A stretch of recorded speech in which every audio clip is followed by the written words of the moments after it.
Hi, I'm Gerard Virga, and welcome to Season 1, Episode 7 of the Florida Family Law Attorney. And we're with Josh Shilts, who's a forensic accountant, who's just a wealth of knowledge in this area, and somebody I'm very happy to have the pleasure of working with and knowing as a friend and as an expert witness. Josh is somebody I like to call upon regularly for information or to assist with cases. So, Josh, I know you've transitioned from your own practice and you're now practicing with Dean Dorton, correct? Yeah, Gerard, thanks for having me on the podcast. Really excited to be here. Sorry, I'm a little underdressed. Didn't know I had court today. But yeah, in December of 24, I merged my practice, Shilts CPA, with Dean Dorton, allowed me to expand my resources, the reach we have, and to surround myself with some other experts in forensic accounting, business valuation, and other disciplines within litigation support. Now, Josh, can you tell us a little bit about yourself and what drew you into this unique area of forensic accounting and litigation? Well, I wanted to be a lawyer. I was, That's funny I because was I at want the to be an University of accountant. South Florida. Yeah, I know. We've talked about that. I had always wanted to be a lawyer since I was a kid. Was in school, just going to get a regular business degree. I was lucky because my dad was a professor at Nova Southeastern University. So I was friendly with the law professor there. And he's the one who really pushed me into getting accounting and how that would help me if I wanted to get into corporate or business law.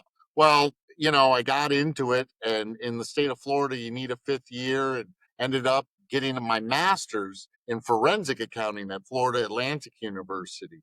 So I was working in an advisory firm doing Sarbanes Oxley work and going to school on the weekends because it sounded great. I was a big into fraud. Like I love the whole CSI, like the whole investigation process. It really, I was in my young 20s. That was exciting. And so I had this degree, like a lot of people, trying to figure out what it is I'm going to do. And then, Gerard, the first 10 years of my career, I really got to experience a lot of different things. I worked at Deloitte in New York City and worked on the Lehman Brothers. I did bankruptcy work, did some family law work, did some economic damage work. And by the time I had finished my master's and I had gotten my CPA, because once I had gotten my fifth year, I knew the value of the CPA license. And I go, well, that's just stupid. I was lucky. I had a mentor boss. We sat down. She had a JD. She said to me at the time, I think I was 28, 29, and she goes, how many of the people do what we do? I go, not a lot. She goes, how many your age? I go, even less. She goes, how many attorneys are there? And I go, well, there's a lot. And she goes, how do you want to spend your time? So that's where she pushed she and some other people. I started to expand from just a CPA into having some other certifications in forensic accounting, valuation, internal audit, managerial accounting. So I think, like a lot of people, accidentally, here I am today as an expert witness, as a forensic accountant. I just kind of fell into it. And I'll be honest with you, so lucky. Gerard, as I've told you, I started my own practice a decade ago when corporate America gave me the push I needed. And I was able to hang my shingle. And I think a lot of what they had told me about in school and the AICPA, the American Institute we talk about, we don't have a lot of numbers. Well, it's true. And I was able to hang my shingle and with no testimony experience was able to build my repertoire and my experience. I've testified now 99 times. I'm almost at 100. Josh, I'll State, help you get to federal. 100, okay? Well, I appreciate that. I'll help you. Having done commercial, family, working in South Florida, working in California, I feel really lucky to have these experiences. Not to say it's not stressful, but I think when you step back from your career and you start to look at, okay, what have I done? How am I doing things is really where I'm at in my career right now. How am I solving the problem you're asking me to? I feel very fortunate. So I got lucky. Well, I'll tell you this. I think a lot of family law attorneys don't start down the path of thinking about accounting when they first start. When I first did my first family law case, I was not thinking about all the math involved. And now I feel like most days I'm just a frustrated accountant because if I was able to do that kind of math, I would have probably been an accountant, a doctor, a lawyer, a doctor. and not probably become a lawyer. The last person I always joke around. My joke is, last person you want doing math is probably your attorney. But they don't really drill us. In fact, there's shirts and mugs that, when I was a law student, that said, "You promised me no math would be involved." And when you get to law school, and then you get there Oh and you no. find out, oh yeah, there's math. There's, especially family law, and there's math. Well, Well, I tell you family what, law, having what I was going to no, say, Gerard, to your point, family law, and I tell this to family law professionals that I speak to. I don't know how you don't do your job understanding a balance sheet or an income statement. I get, like I said, I practice in a lot of different areas with different attorneys of various. The family law attorneys are the ones who I say have to really know generally accepted accounting principles, valuation principles to do their job. I mean, you're dealing with equitable distribution and income calculations every single day. it's kind of one of those things where I think when you first start out, there's no way for you to know what you don't know. But as an attorney, I think sometimes grappling with, okay, I don't know this. This is not something I'm comfortable with. This is outside of my wheelhouse or my expertise. And then knowing when it's time to pull the trigger and say, "Hey, I need help. I need an expert witness." Whether it's a work product witness where you don't disclose them and they're not going to testify, they're just there to help the case and help you develop your theory of the case, or if it's a testifying witness. And I think as a young lawyer, it took time for me to finally realize what I don't know, and then realize when it's time to pull the trigger and pick up the phone and make the call and say, "Hey, I need some help." Advising the client on it's time to get some help and to bring in people who have this knowledge and this expertise, so we make sure that we get this right. So one of the things I was going to Uh-huh. ask you about, and maybe you can help me explain this for people who are going through a divorce and maybe thinking about an accountant, and for our clients, I think, who have struggled with this, they don't understand what exactly a forensic accountant does in the context of family law. And then, a lot of them are, "Can I get my tax attorney?" Or, "I have an accountant, he does my taxes." And I have to explain this is a different ball game of what we're doing. So can you explain that to the people out there and the people who are struggling with this choice? Like, what's the difference between accounting and forensic accounting, and how your skills come to bear in a family law case? Yeah, it's a great question. So let's talk about this umbrella of forensic accounting in my field, in my profession. It's got a lot of different definitions on who you speak to or interpretations of it. It's really only been around now for about 30, 35 years to have some discipline to it. Having said that, the term forensic means in support of litigation. That's what it says in the AICPA standards. So when you hire a CPA and we are doing work in support of a litigation setting, right? We recognize that forensic accounting is involved. Now, under the forensic accounting umbrella, there's actually different, and there's like a pie chart that you can go and look at. There are different areas within forensic accounting. So at a time in my career, I did a lot of bankruptcy and receivership work. That's one slice of it. Another slice of it is fraud investigations, fraud prevention, fraud detection. I was lucky enough to work at Royal Caribbean. That's what we did: anti fraud programs, internal investigations, right? Josh, I'm gonna have to Valuations stop. in litigation. And we'll talk about I'm gonna that have to. later. I'm gonna have to ask you a question. When you were with Royal Caribbean, did you at least get some free cruises? One a year, one a year. I did. Yeah. Don't believe me. My mother-in-law and father-in-law, who are avid cruisers, constantly ask me why I left that job. Gerard, you've known me. I'm a glutton for punishment, right? Yeah. Back to what I'm saying: commercial litigation and then family law. And family law has its own, and I say this because there's forensic accountants that only do bankruptcy work or only do family law work. And I think it's important to know the history of your forensic accountant. And let me tell you why. Okay, why you don't get your CPA versus you hire somebody like me. Somebody like me is going to know, if I'm in a new jurisdiction, I at least have to ask these questions, right? Someone like me is going to Right. know the proper forms and schedules that a court is looking for. At least have the not like I know how to go and look at a docket. I know how to go and pull rules of procedure for that jurisdiction, right? I know there's probably case law in a certain jurisdiction that I want to ask counsel about, or do my own research on. So all of those types of things. You're also a forensic accountant asked to put a picture together when you don't have all information available to you. So there are times where you have to make reasonable assumptions. And I say all that because there's a lot of different ways to use that professional. But let's go into one example, like income.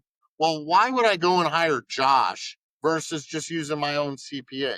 And I think a perfect example is, okay, you report your taxable income and your taxable income says 100.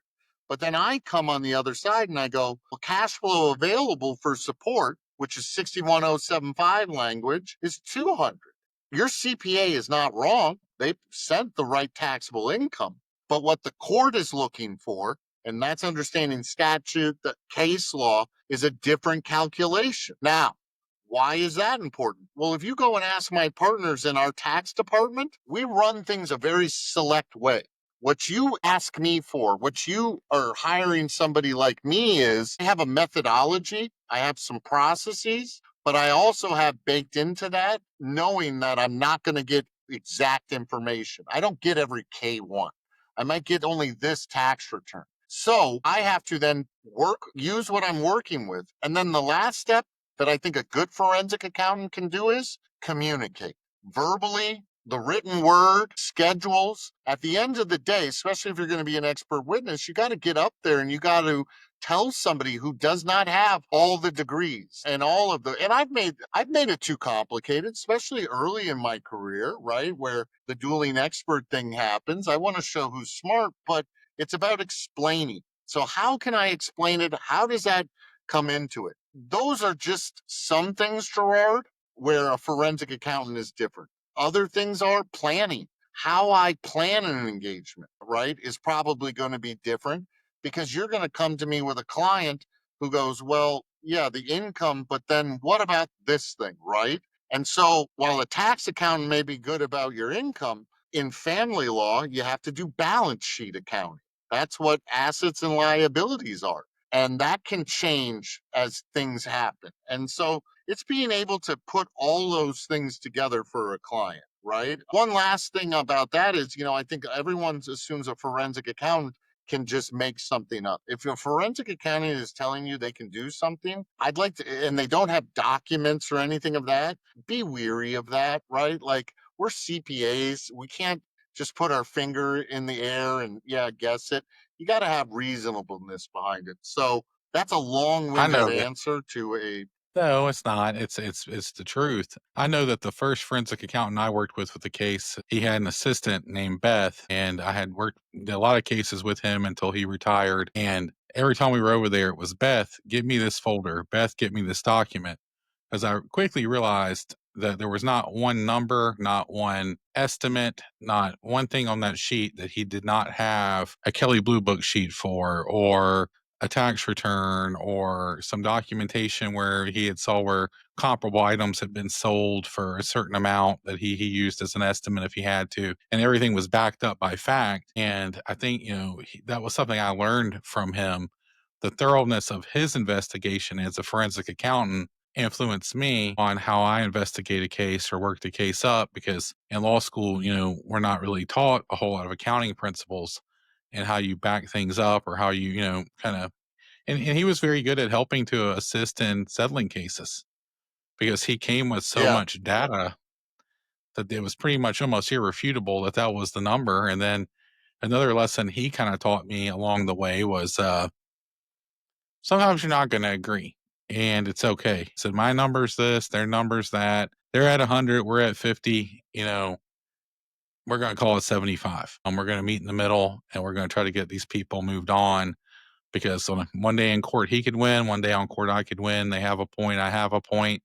The truth is probably somewhere in the middle, and we're going to call that an acceptable measure, putting it in the middle and move closer to the goal line. I think that's invaluable. And then you hit on something else, Well, and to your point on that, Gerard, to your point on that, my colleagues are very black and white, binary. And I've learned in working in litigation, right, that there is give and take, right? And I think that's important, and being creative in finding solutions, right? Like I had one of my first bosses who told me 1 plus 1 doesn't always equal two. And, he was being kind of a smartass to me when he said it. But now I understand what he's saying is there's a lot of ways that you can display something to get things across, right?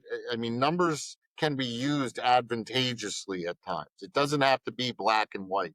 And I think that's also something a good forensic, in conjunction with counsel, right? Assisting them on that can help too. And you hit on something else in your prior answer is one of the things I want to know besides, your background and getting to know you as an expert witness and kind of filling out what your skill sets are. I really am interested in how many times have you actually actively been involved in the case? How many times have you been deposed? How many times have you been put on the witness stand? How many times have you cross-examined? And then potentially the outcomes of those. But, to me, there's of course being book smart and accounting smart, but you also want to look at experts and determine how many times they've had that experience, because until you're cross-examined, you don't know what you're made of until you're in war, until you're having to face those questions. That And that I sometimes tell gets people glossed over. every time I take a deposition or have to give testimony, it's like I lose a life. I had a buddy of mine who's an attorney, goes to every trial, takes one of my lives away. And I agree. I mean, it is ultra stressful in a lot of different situations. It's a skill set, right? Knowing what to answer, how to answer it. It's not just about talking, it's about really listening. I've learned that truly understanding the question and listening, a lot of experts they're ready to answer, they're ready to give it. It's not your time. You got to wait and answer the question type of a situation. So it's a skill set, right? And you never want to show bias. And hopefully, whoever does this work does their work to your point they can support and there isn't bias. But you do see people get defensive. And that's a lot of professionals are passionate about what they're doing. And so, you have to have a certain skill set to be able to get past that. Let's not sugarcoat it. Attorneys are very good at what they're paid to do, right? A forensic accountant is sometimes bad evidence, depending on what side you're on. So they're after you, and they're after your credibility, showing bias, all of those things. And you have to have a very thick skin. And that doesn't happen overnight. I explain that to my team. This is something you build confidence in. You trust your processes, you trust your procedures to get where you're at. But yeah, it's a skill set. And I bring that all up because I've seen a lot of bad testimony that have hurt cases. And I don't think anyone even knew what they were doing, right, Gerard? And so I've worked with a lot of attorneys like you and yourself, and I've heard those horror stories and how that can negatively impact a case. And I've seen that. And that's terrible for your client after they've spent X amount of dollars and we're at decision point time, and the person you put trust into crumbles, right? It's not for everyone. That's why not every doctor is an expert witness or every psychologist. Well, what you hit on, about the bias really struck home with me, because like when I would work with this forensic accountant in the past before he retired, and had built a rapport with him and a song and dance, and we worked together well as a team. I used to hate it, but we would be having the middle of a hearing, and inevitably opposing counsel would say, "Well, did you look at such and such? And that shows an income of da da da, or a value of da da da." And he would say, "Well, no." He said, "I wish someone had showed me that during the case when I asked for documents." He said, "But if you're going to show it to me today in trial, let me look at it." And he would inevitably take his red pen and mark his schedule and rework the arithmetic. And he would change it right there if it was something that even benefited the other side. And when I spoke to him about it, he taught me a lesson. He said, "That's about the best thing I can do to show that I'm not biased.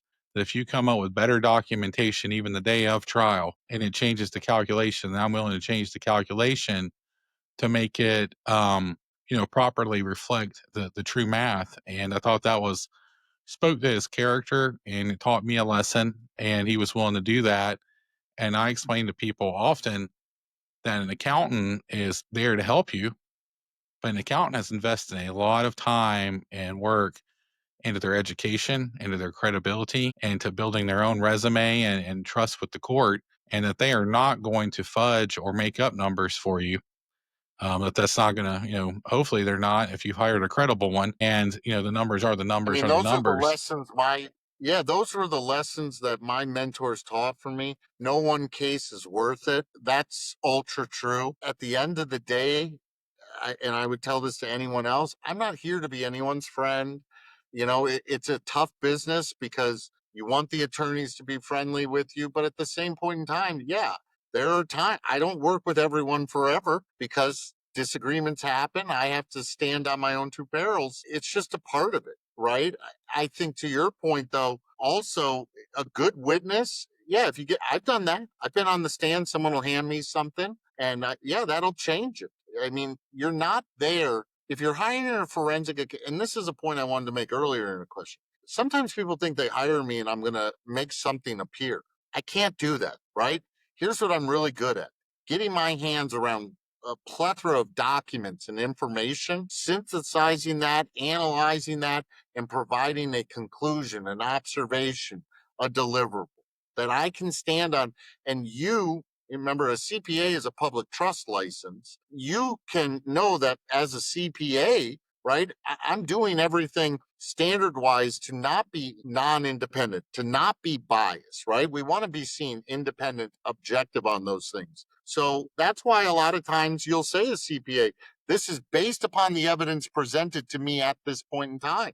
Because we don't want someone to Right. gotcha. We're not there to do that. But I'm not saying not everyone does. But yeah, that's where you want to. The end of the day, we're not in the trust business, as an old boss also said to me. And that those two things stand by me. Not one case is worth it, and I'm not in the trust business. I don't trust my client. I don't trust the counsel they work for because at the end of the day, all I got is my word and my reputation. I'll tell you something that happened to me one time with a forensic accountant, and I never will forget it. We were going to a hearing. The other side had a forensic accountant. My client was not of the means to have the forensic accountant of our own, and I was very nervous. I felt like I was going to be outgunned. I'm behind the eight ball. They have this expert witness. So, as you know, we're out in front of the courtroom before the court case starts. And a little conversation about settlement discussions comes up, and the accountant is hearing my analysis and my proposal. And even though the accountant didn't work for us, the accountant was the adverse accountant. That accountant stood up and said, I've been telling you this all along. That's what I'm going to testify to today. He's spot on, and we should discuss settlement because this is exactly what I'm going to testify to. And I never will forget the integrity of that person because even though they were paid to, present evidence for the other side, when they heard that our analysis was correct and that we were in agreement, they weren't willing to really push a bad angle or to, they were the numbers were the numbers and really played an instrumental role in getting that case settled, and I always thought that was that person was a person I would hold in high regard. And I thought it spoke very highly for the field of forensic accountants. And I think, what you're talking about is a level of law that you practice. And we've done this, right? Where sometimes you have to let the accountants get in the room together. And it's so powerful when you can get opposing experts because each side assumes that their person, if they come together, I mean, it is what it is. And so all the emotions of family law that are put into this forensic accountant versus that forensic accountant, which is something that, Gerard, you and I have talked about, the dueling expert. I don't like that. I don't think that we're resolving disputes in certain situations. I think we create more dispute because this person's on one side, I'm on another. They're getting fed different information. Let's open up the middle door and let them run at each other. As opposed to, can we sit down and talk about what assumption? This happens a lot in valuations where one side gets one side of the story versus the other. Can we all get in the same room and make sure that we're understanding and hearing the same thing? And if we can do that, right? If we have differences, fine, let's talk about those. But you minimize so much. And so I think to your point, there's opportunities in using forensics to resolve issues, remove emotion from a process at times too, and show, no, this is the numbers. This is what it will look like in this situation. And we've done that where we've done scenarios about equitable distribution and what this would look like and mean if you take X position versus Y position. Well, one of the things I've come to do over the years is if I have a high asset case or I have a case involving valuations of businesses, or just maybe there's questions about income and the parties, or at least one of the parties gets an accountant, my party gets an accountant, I will normally immediately tell the accountant, it's okay, let's have an open conversation with opposing counsel. Let's have an open door of document exchange. Let's take out any of the mystery behind this and make this a transparent process. And, my logic of it is if they get their own accountant, then the two of you can get together, compare numbers, compare underlying data, begin to reach a consensus at least on some of the topics or some of the issues, and maybe we don't have as many issues to Yeah, and litigate about, or maybe we hit 100% resolution. you talk about like my practice in the terms of family law. I really consider myself a dispute resolution expert at this point. And let me tell you why. Your client comes to me, right? I do something called a triage. They have an issue, an allegation.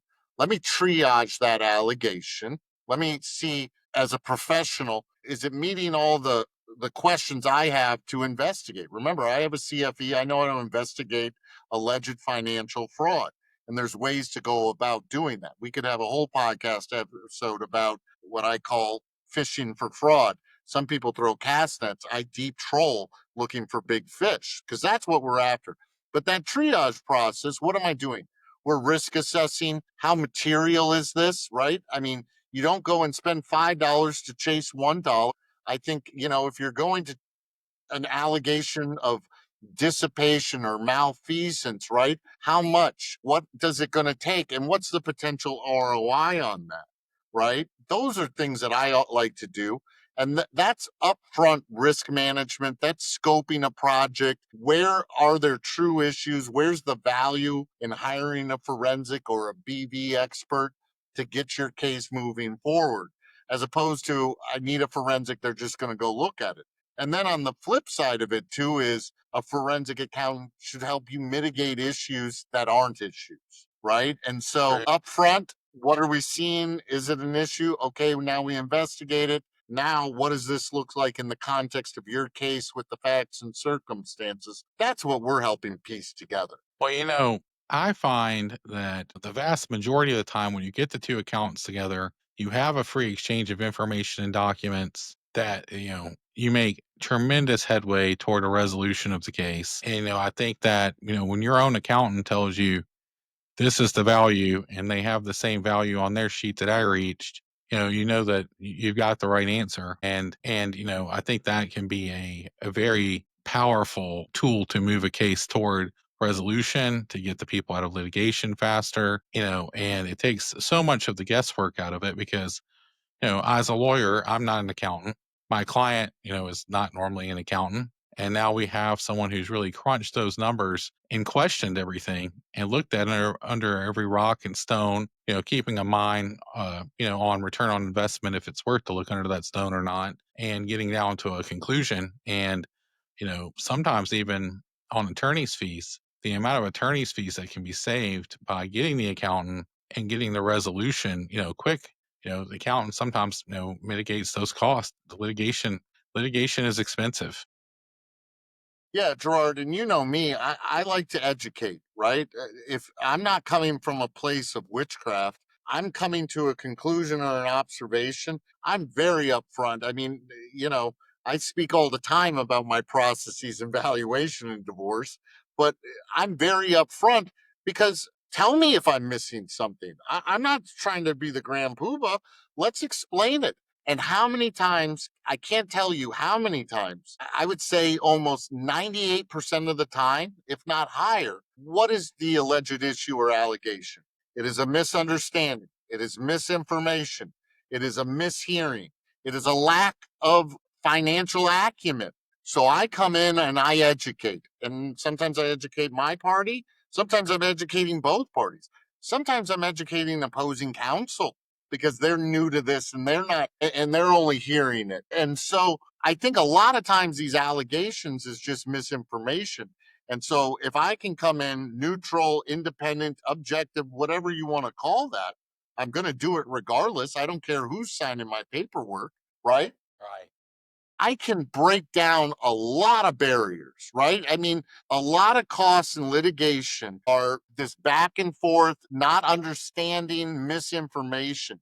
And I've practiced in family law nonstop now for a decade up here. And I said, look, I just want to resolve problems. I like to fix problems. I don't need to battle a colleague. I feel very comfortable about my acumen, and I'm happy to talk to anyone about that. But can I not be the problem? Can I help solve the problem? Because at the end of the day, That's it's the about outtake I like to take right now. yeah, at the end of the day, it's about helping people. It should be about helping That's what people. family law is. Yeah. It shouldn't be about ego. It should be about helping people move on and be You resilient. listen to the judges, and that's what they want from us. At least when I hear judges talk, it's, hey, Josh, explain this. And so I've started to see myself almost as an educator role, which I enjoy. I love that. Right. Like, I and think so if, that's powerful. That's really powerful because, I think there's a big misconception that lawyers and judges know all these topics in and out and they're just as sharp as an accountant or a forensic accountant in this area. And the longer you go through this and the more comfortable you become in your own skin as an attorney or I think as a judge, I've never been judge, it goes back to admitting what you don't know, admitting when you need help. And judges really like it when someone educates them in a non-condescending way, who's there as almost non-biased, that they feel like they can put their trust in because when they sign that judgment, they're putting their name on that. That's out for the world to see. And if they get appealed or they do not like getting appealed and having a wrong answer, especially because they may feel like they were misled by the facts or the law. And if you can educate them and have an expert there who comes in with that approach that I'm just here to help everybody understand what's going on in this case and to give some just call balls and strikes and give some just honest answers, then I think that really goes a long way in helping the judge understand. I had a friend that was a law clerk, and it's a little bit different because they're not a witness but they're in the back there. yeah, She was recounting that the judge would say, "I want to rule this way. This is how I'd like to rule. Can you please provide me with explanation of law or memo or case law that will allow me to follow the law and rule this way?" And I think if the judge is wanting to do a certain thing, they may think that that's what they want to do, and but they're uncertain because they're lacking the evidence or the information to base that opinion on or that ruling on. An expert can really assist the court with that. Lawyers are there really to assist the court. Expert witnesses should be there to assist the court. It's really about reaching the right outcome in the case by presenting the best evidence and assisting the court, so that there's finality. Hopefully the judgment doesn't get appealed. There's not errors in it, and we can move this case on. So, Josh, what are the most common financial issues you see people retain your services for in family law cases? valuation of Can you tell us what a a valuation personally is? held business, a business valuation of an asset, a business that's owned by one of the marital litigants, and within that context, personal goodwill. That's main one thing. Income, specifically of a business owner, get hired a lot on that. Where a business owner, wait a minute, so and so can't say on their financial affidavit they make that much. Look at how we live. So I'm the one who reconciles that for everyone into it. And then the third thing I would say is equitable distribution. So, it's revenue and expenses for income, and then it's assets and liabilities for equitable distribution. And so sometimes we get hired to do different portions of it. Sometimes we do it all. Depends on the magnitude of the case, what exactly we're looking at. Sometimes, valuation is just one line item on there, but there's overlap. I mean, evaluation is usually done, and that usually ends up helping the income number. But I would say that what is income, what is the value of a business, and then equitable distribution is where people get their ROI. Are there instances where my wife is cheating and these assets are there, or I know he is hiding money there? Yes, those come through, those allegations come through, and we investigate those. Like, I said I worked at Royal, then I worked at Citizens Insurance. I know the playbook on fraud investigations. And a lot of that's triaging. And what it helps me under in a lot of those situations is I identify where the financial distrust is. So remember, this is family law, and finances cause a lot of pressure and emotion. And when you're uncertain about something, you get fear, and that fear lands to anxiety. So, another thing that I like to help my clients do is lessen their financial anxiety. That doesn't mean that I'm going to pull a golden goose out of somewhere. It means that I'm going to explain to them what life looks like now after divorce, what that means for them and their lifestyle. And there's a lot of ways to do that. But a lot of people, it's a major life event. And so your finances are changing. What does my life look like after that is a big question that I help people start to understand. We got to go through the process on a lot of those things, but we get to that question as well too. And I understand that, and I like to answer that question. Wherever my clients have financial anxiety, I want them to tell me about it, because that's the one thing I know with my degrees that I can help mitigate for them. Well, I think what you hit on there is true. Family law a lot of times is driven by fear, lack of understanding, anxiety, worried about the future. And as an attorney, I can answer some questions and I can try to help you and try to come up with a strategy to help you rebuild. But if I have the right accountant and we're a team, then we can both work together, putting our expertise, and our understanding of family law to work and trying to build somebody a better future. That Yeah, collective knowledge. Really, that's what you want to do. I see, my job a lot of times is to get you past this. And like you said, I may not pull some golden goose out. The other side could be honest, and there's not a whole lot to even cross examine them on because they're honest. And I can't make money where there's no money, and I can't make value where there's no value to an assets or to income. But maybe I can help you structure a plan, whether it's a structured equalizer payment, whether it's playing with how the alimony is structured, or maybe hey, maybe we're going to get equalizer but we're going to put some interest to the equalizer to try to help you build a financial future that's may not be as great as the one you had when you were together, but it's the seed for something for the future, and that we can get you in a position where maybe some of that anxiety is off. And a lot of times when people are going through a divorce, they're paying for two households, they've doubled their bills, they're paying lawyers, and the quicker I can kind of get you out of that and get you into a new beginning, and maybe we can start easing some of that pressure. One thing I absolutely. know, I I know, think that's well said. yeah. Well, one thing I know is like a rule of thumb. For me personally, if someone has a business in the case, whether it's my client or the opposing party, my general rule of thumb is we need to get an accountant, because I know that they're going to question that. If it's my client's got the business, their income is going through scrutiny, their write offs are going through scrutiny. What's a business expense versus income is going to be scrutinized. I know that. Or on the other side, if it's the other side that's got the case, I'm going to be the one having to, scrutinize that and look at that to make sure all the write offs are truly write offs, and the income is truly income. And then you may have to add back income because some of the write offs were not really write offs, they were personal compensation. And while I might be able to do that as a lawyer, I'm not going to do it as efficiently as an accountant. I don't have the same As one of skill my level. lawyer friends would also, and as one of my family law lawyer friends would say, nor am I professionally licensed to do so. Yes.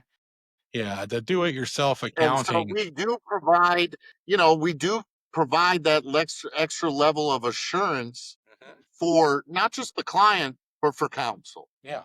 Well, I've had so many cases where that has become the linchpin, and, really having an understanding of what truly is the income.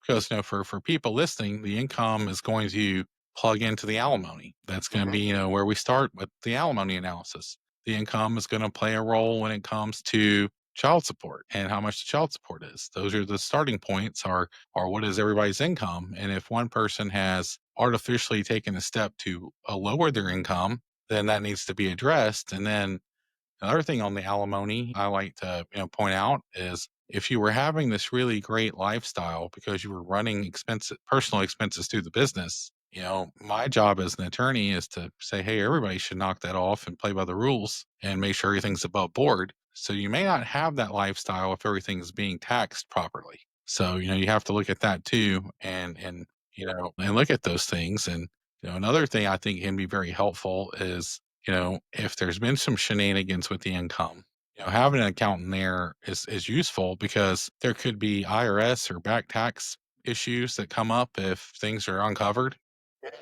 And, that's not really my forte. I'm not a tax lawyer. I don't have that experience, thank God, with the IRS. And, you having an accountant there to say, hey, like, this is what's been going on, or these are your risks, or, to point stuff like that out, can be invaluable, in my opinion. Understanding what should have been taxed and what shouldn't have been taxed, and what there's documentation for to prove it's a true write off. So, Josh, when should someone going through a divorce consider hiring the forensic accountant? Is it in the beginning or mediation, or, when would you like ideally to become involved with the case? The day you file, I want you to give me a call and have a consult.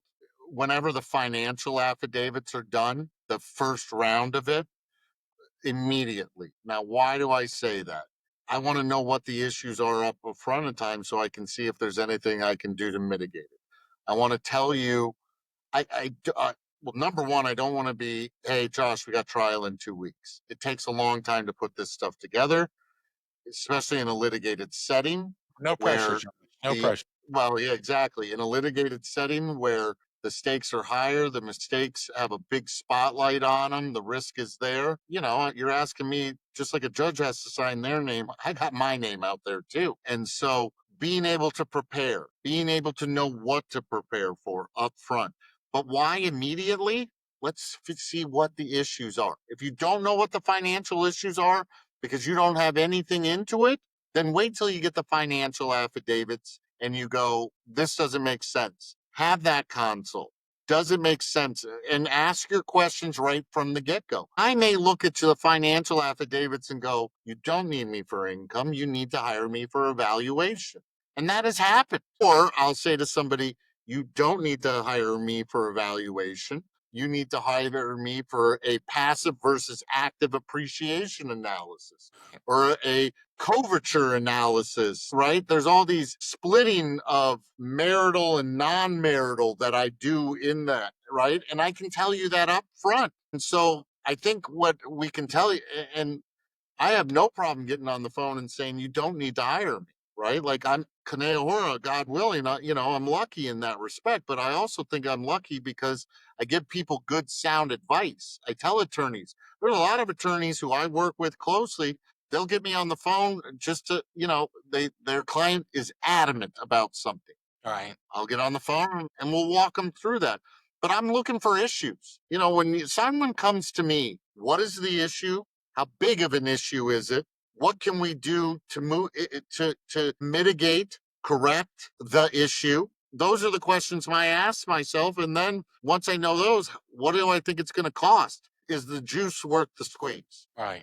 That's understandable. Let me ask you, this, because you touched on business valuations. And I know that when we were in the review course, they gave you a shout out this year for your work on business valuations and medical practices. So what's your approach to valuing a closely held business or professional practice during a divorce? Well, again, there's so many factors that go into evaluation. What is my approach? It's a identification. What business, what type of business? Is it a product business? Is it a service business? Is it 100% owned? Is it 2% interest? I go through all of those. Again, at this point in my career, I'm not putting pen to paper or numbers in Excel until we really understand that issue. You're going to have to spend a few bucks with me just so we understand and we're clear about those issues. Because you may think you need a valuation. I look at a few years of tax returns and I'll tell Gerard, just do a net asset value. Don't hire me for it. Or I might look at it and go, you need to set up these depositions. You need to start sending subpoenas for this type of information because I might look at a business and they go, yeah, it's all personal goodwill. And I'll say, Gerard, there's a lot of enterprise goodwill here in my personal assessment. And so we need to look at those types of things. What is personal goodwill and what is enterprise goodwill for people listening? Sure. Personal goodwill, when we value a company, there's a lot of assets that make that up. the desks, the chairs, the computers, the machines, the trucks, the people, all of those things. And if you're an owner operator, if you're an owner in that business, if you're an asset of that business, that's personal goodwill. It's based upon your unique reputation, skill set, and the additional value that brings above and beyond to that business. That's the question. Enterprise goodwill is everything that's not personal goodwill. That's your workforce, contracts. Maybe it's some proprietary intake system. There's a lot of things that you go and look into there. And so personal goodwill generally is not divisible in a divorce, but enterprise goodwill, at least in Florida, is divisible, correct? Yes, that is my understanding of it. All right. So let me ask you this, as I know you like to toot your own horn, and I know that you kind of have, carved out a reputation for really understanding like medical practices or maybe legal practices where you have multiple partners and multiple goodwill. What is kind of the state of the law there where you have more than one person's goodwill in the mix on one of these professional practices? Well, the question has been posed in the fifth DCA. According to the fifth DCA, they do not include the personal goodwill of other owners within the business. And they've asked the question, that question has been certified to the Supreme Court. So what do I think? I think there's going to be more challenges to that, right? Is what I think. This is what I'll tell you about personal goodwill. It is an evergreen topic. It is not a binary thing. A lot of the law I've learned, and please tell me if I'm wrong, it's very binary, right? Appraisal's not. And so while there's that question, I have 3 or 4 other questions I would say need to be considered or asked prior to getting to that question. So it will be an ever revolving door because the characters are constantly changing. Right. And while you try and have a binary that fits kind of a one size fits all, I don't know if that's possible because every business that I look at is different. Every dentist practice is different. Every Yeah, because law practice is different. and it's the You know, same with I family law. don't care if it's a dental. Go ahead. I'm Yeah, no, sorry. with family law, every family, every set of circumstances, every history of a family, every history of the business are, you know, they're similar, but they're never the same. You would think after 20 years, I would said, okay, bingo, this is the same.